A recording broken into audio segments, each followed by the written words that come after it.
it's TheFrXion here, or Tiger Tank 12, however you call me, I don't really care.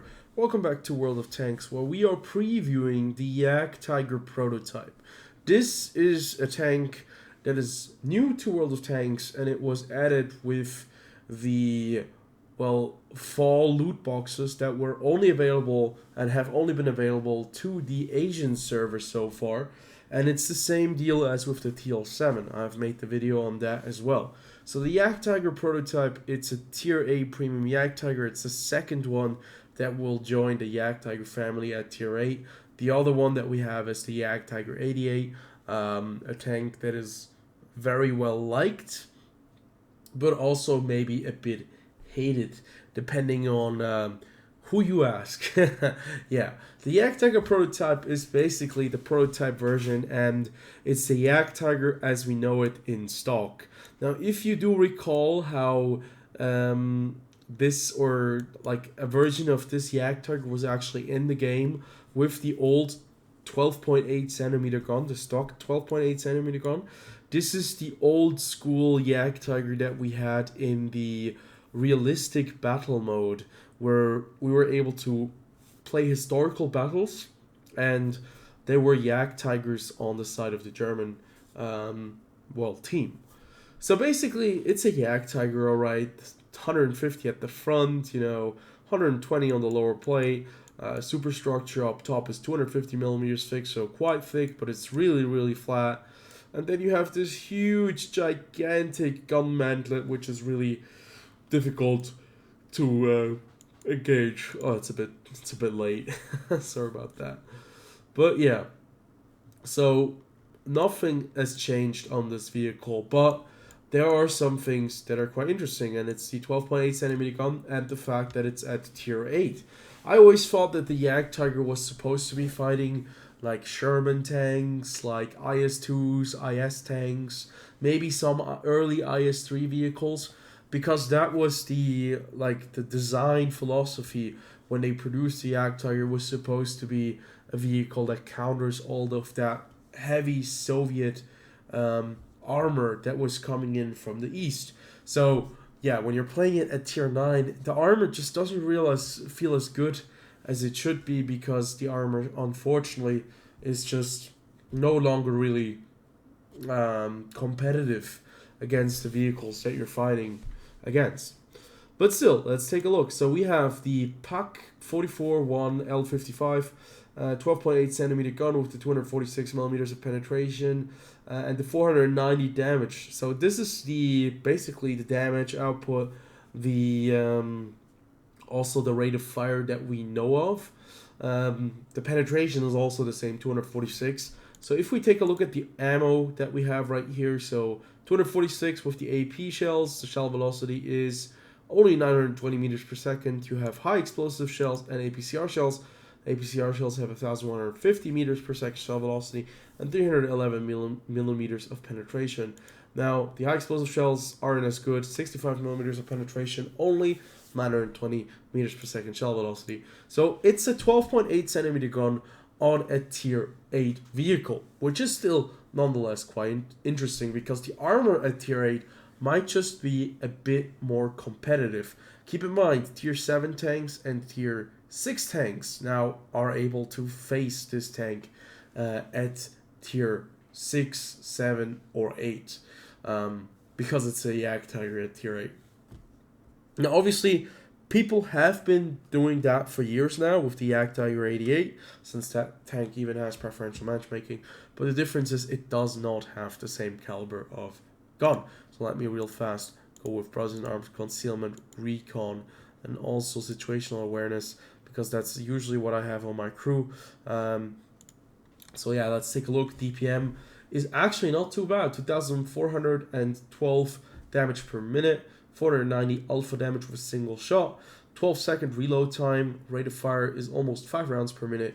Aim time and dispersion are fairly good, 2.16 seconds for a fully aimed in reticle, or 0.33 dispersion, accuracy at 100 meters.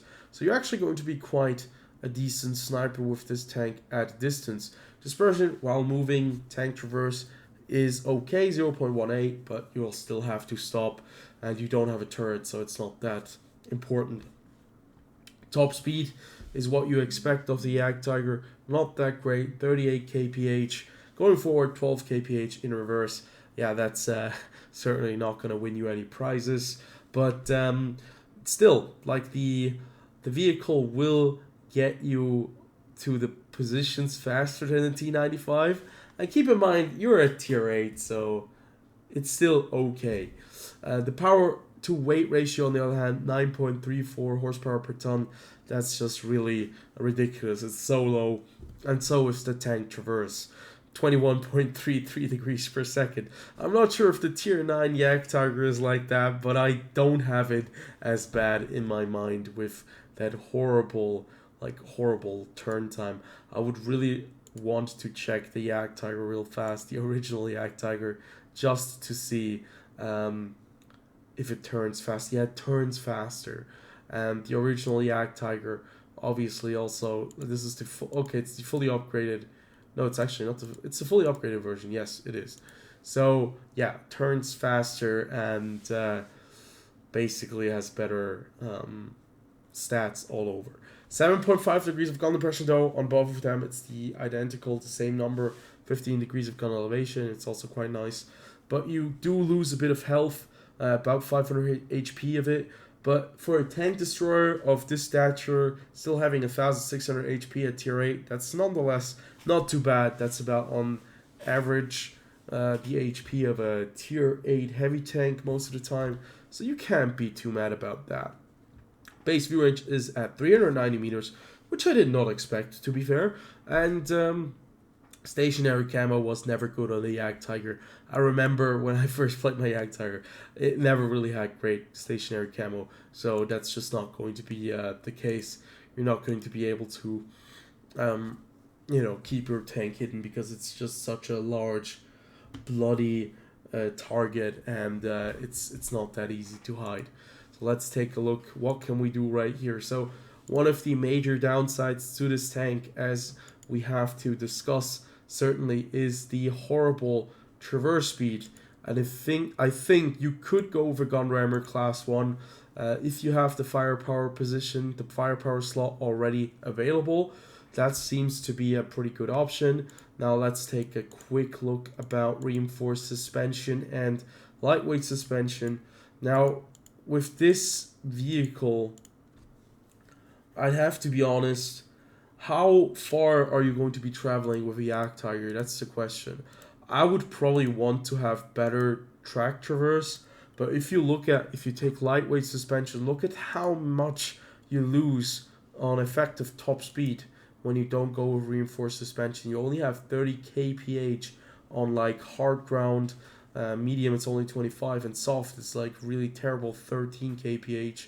So if you go for reinforced suspension, you will have 18 on soft, 34 on medium, and 38 on hard, but you will drop about 2 degrees per second turn time. So yeah, in the end, it will depend on how you play your Jagdtiger. If you play it a bit further away, which is obviously a choice you can do, 0.33 dispersion is really, really good. And I would just go for parallax adjustment to decrease the dispersion even further. And, to get more concealment after you fire or get more view range, I think the tank is just this badly concealed already.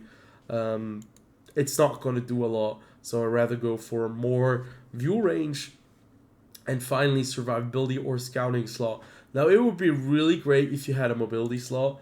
If you would have a mobility slot, you could basically run a turbocharger, which would improve your power to weight ratio a bit, your top speed. But what I really think this tank needs is, it really needs, where is it? The rotation mechanism. A rotation mechanism could help you out a great deal, in my opinion. You could improve your tank traverse, or at least keep it on the level that you had prior before you chose the reinforced suspension instead of the lightweight suspension.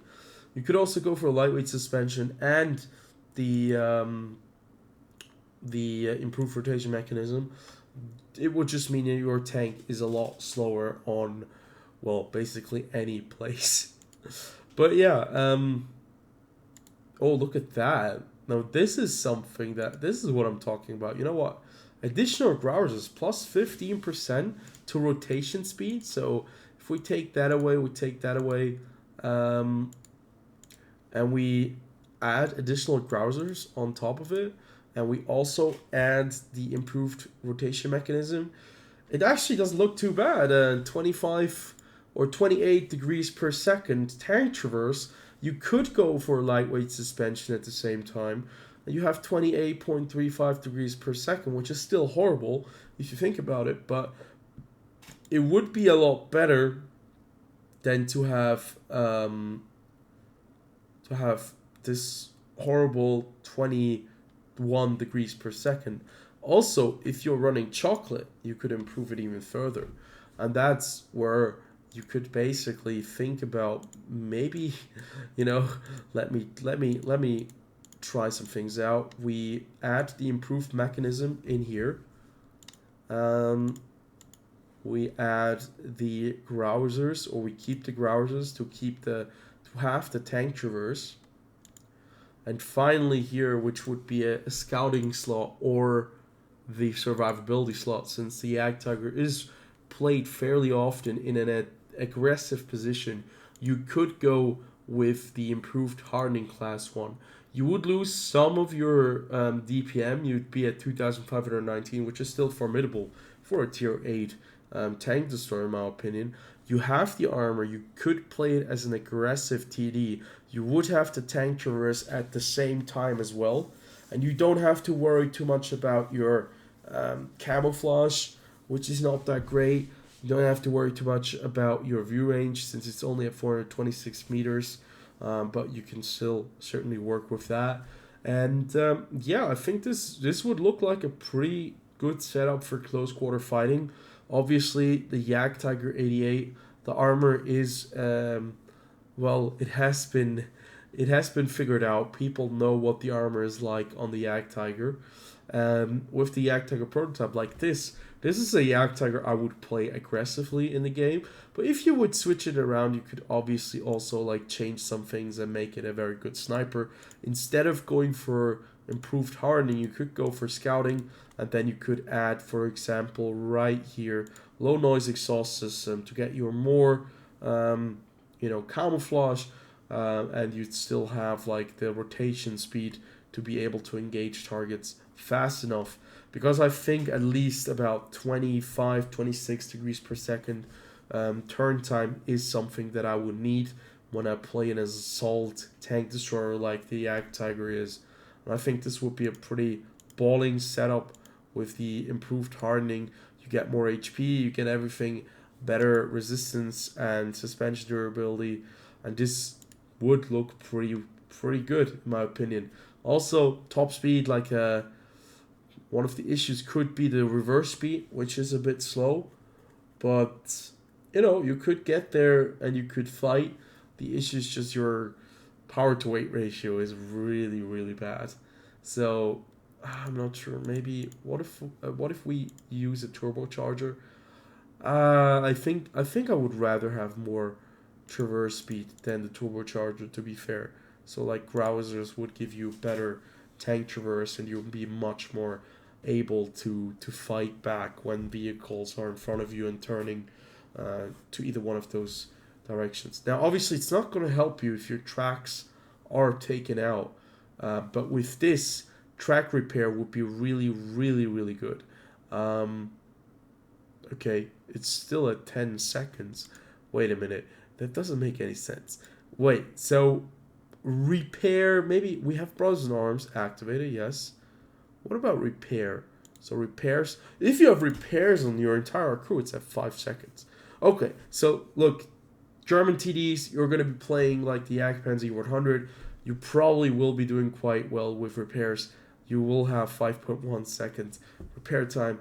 But yeah, that's about the preview to the Jagdtiger prototype. This is how I would kind of set it up. Looks like a fun tank, looks like an interesting Jagdtiger. It's basically where the Jagdtiger is supposed to be, not a tier 9.